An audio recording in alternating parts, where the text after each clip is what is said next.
Vi har i Albertslund Kommune mange kilometer med cykelstier og gangstier, hvor der ikke er færdsel med biler. Det ønskede vi at få kigget på med, om man kunne lave noget styring, sådan så at der kun var lys, når der var behov for det.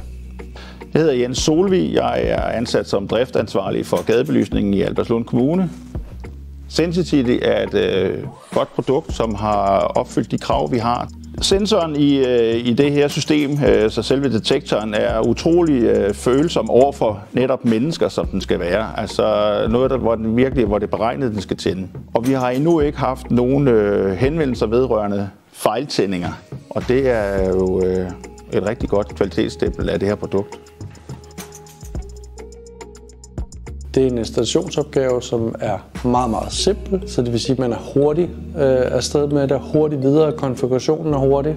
Jamen, selve systemet er jo noget, der sidder uden på masten, og den har så 2 detektionsøjer, så man kan kigge i hver sin retning på masten.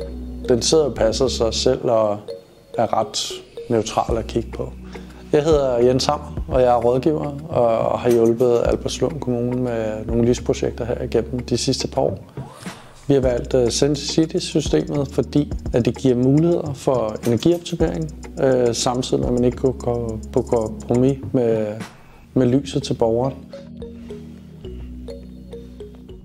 For eksempel at lave komplet natsluk på stierne om natten, så der er intet lys på stien. Nu bliver der sat lys for min skyld, og bagefter så bliver det slukket for naturens skyld. Systemet er kørt i noget tid, og vi kan jo se, at det præsterer besparelser op mod 80%. Så det er jo klart noget, der er nemt at forholde sig til som kommune, at man får en energibesparelse samtidig med, at man ikke går på kompromis med lyset, og måske endda kan hæve kvaliteten af det. Altså ved at sikre, at der altid er det rette lys til rette tidspunkt.